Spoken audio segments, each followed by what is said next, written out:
Hello everyone, myself Chandan Kumar Singh from department of pharmaceutical sciences Rama university. आज हम posology topic के ऊपर डिस्कस करेंगे कि पोसोलॉजी होता क्या है और इसका क्या सिग्निफिकेंस है हमारे फार्मास्यूटिक्स में। तो पोसोलॉजी की बात करें तो पोसोलॉजी हमारे दो शब्दों से मिलकर बना है, पोसोस एंड लॉजी। पोसोस का मतलब होता है हाउ मच, लॉजी का मतलब होता है साइंस। तो अगर इसको एक पूरे सेंटेंस में डिस्क्राइब करें तो posology deals with the dosage of the drug.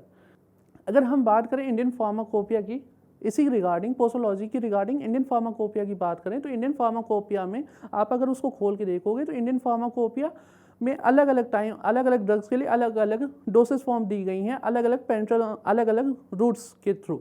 जैसे पेरेंटल रूट्स के लिए अलग डोसेस फॉर्म, अलग डोजिंग, और फिर उसके बाद आपका सिरप्स के लिए लिक्विड डोसेस फॉर्म के लिए अलग डोजिंग और टैबलेट के लिए अलग डोजिंग। तो वो फार्माकोपिया में जितनी भी डोजिंग दी गई हैं वो सब की सब आपकी 24 घंटे के अंतराल पे दी गई हैं, ताकि आपकी जो भी ड्रग है वो आपकी बॉडी में जाए, उस पर्टिकुलर डिजीज़ को ठीक करे और उसके बाद वो उस पर्टिकुलर टाइम ड्यूरेशन के अंदर, एक पर्टिकुलर टाइम ड्यूरेशन के अंदर बॉडी से बाहर निकल जाए, ताकि उस ड्रग की कोई भी टॉक्सिसिटी ना हो सके। फिर उसके बाद अगर फैक्टर्स की बात करें, कौन कौन से फैक्टर्स हैं जो अफेक्ट करते हैं डोजिंग ऑफ अ ड्रग। मतलब अगर मान लो किसी पर्सन को हम लोग 500 mg पैरासीटामोल दे रहे हैं, तो हेल्दी पर्सन को अगर 500 mg पैरासीटामोल दे रहे हैं तो वो पैरासीटामोल ड्रग 24 घंटे के अंदर पूरी की पूरी एब्जॉर्ब होने के बाद जो भी उसका अमाउंट बचेगा वो पूरी की पूरी आपके बॉडी से निकल जाएगी।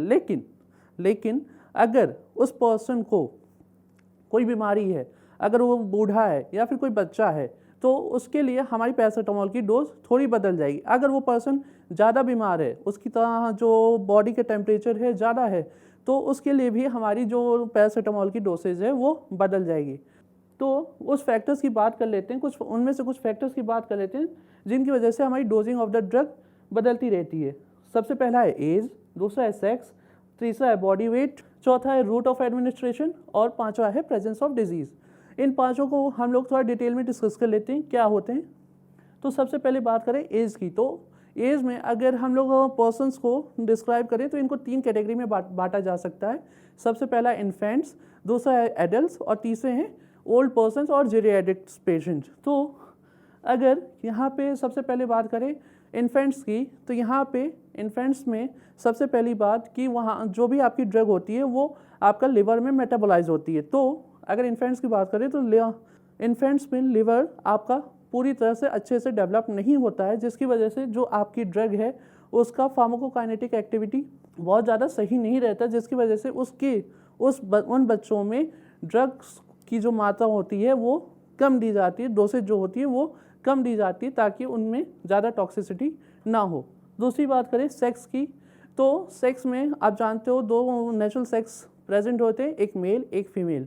तो फीमेल्स में जो भी फर्टाइल फीमेल्स होती हैं उनमें अलग अलग टाइम ड्यूरेशन पे मेंस्ट्रुअल साइकिल चलते रहते हैं, लैक्टेशन होते रहते हैं। तो कई ड्रग्स ऐसे होते हैं जो उन साइकिल्स को डिस्टर्ब कर सकते हैं। जो जैसे एग्जांपल बात करें तो हार्मोनल ड्रग्स हो गए या फिर कॉन्ट्रासेप्टिव ड्रग्स हो गए, ये सब ऐसे ड्रग्स हैं जो उनके मेंस्ट्रुअल साइकिल, लैक्टेशन, ये सब ड्रग्स को, ये सब चीज़ों को अफेक्ट करते हैं। जैसे अगर बात करें यहाँ पे लैक्टेशन की, लैक्टेशन क्या होता है, तो लैक्टेशन आपका जब कोई मदर प्रेग्नेंट रहती है तो अपने बच्चे को ब्रेस्ट फीड करवाती है, तो उस ब्रेस्ट फीडिंग को हम लोग लैक्टेशन बोलते हैं। कई ड्रग्स ऐसी होती हैं तो बच्चे के सर्कुलेटरी सिस्टम में जा सकती हैं, तो उसको रोकने के लिए हम लोग क्या करते हैं, जब भी मदर लैक्टेट करती है, मिल्क प्रोड्यूस करती है, तो उस कंडीशन में हम वो पर्टिकुलर ड्रग्स नहीं देते हैं। और फिर कुछ ऐसी भी ड्रग्स होती हैं जो हार्मोनल बैलेंस को इम्पैक्ट करती हैं, जैसे कॉन्ट्रासेप्टिव ड्रग्स जैसे हो गई इथाइल एस्टेरेडियोल,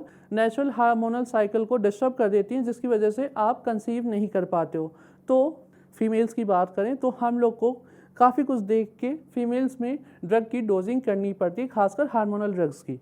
फिर उसके बाद बॉडी वेट की बात करते हैं, तो जितनी भी ड्रग्स हैं आपकी, अगर आईपी में देख लो, आप इंडियन फार्माकोपिया में देख लो, यूनाइटेड स्टेट फार्माकोपिया में देख लो या यूरोपियन फार्माकोपिया में देख लो, वो सारी की सारी ड्रग एक स्टैंडर्ड वेट के ऊपर डिपेंडेड रहती है। मतलब जितनी भी डोजिंग आप करते हो एक स्टैंडर्ड वेट के हिसाब से करते हो, जो अराउंड 60 to 70 kgs पर पर्सन होता है।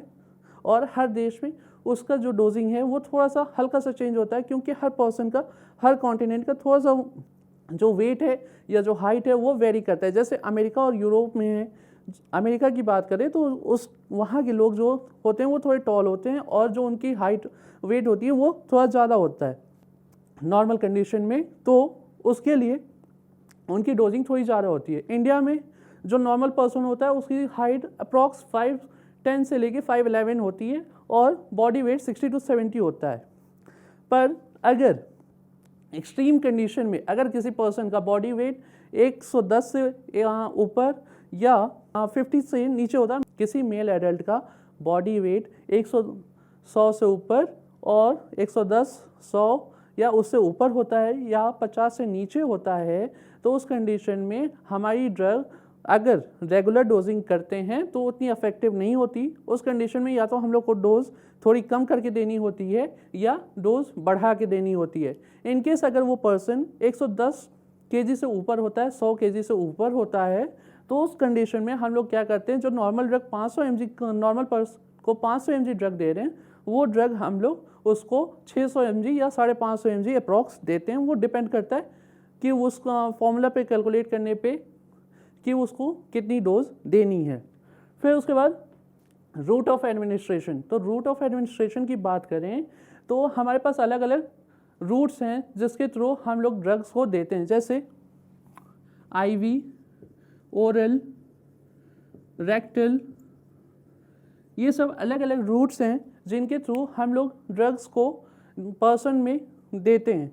तो सबसे पहले बात करें ओरल रूट की, तो यहाँ पे जो ड्रग है आपका स्टमक के थ्रू पास होकर आपकी बॉडी सर्कुलेटरी सिस्टम में पहुँचता है। तो यहाँ पे इस कंडीशन में हम लोग ड्रग की जो क्वांटिटी होती है वो थोड़ी ज़्यादा होती है।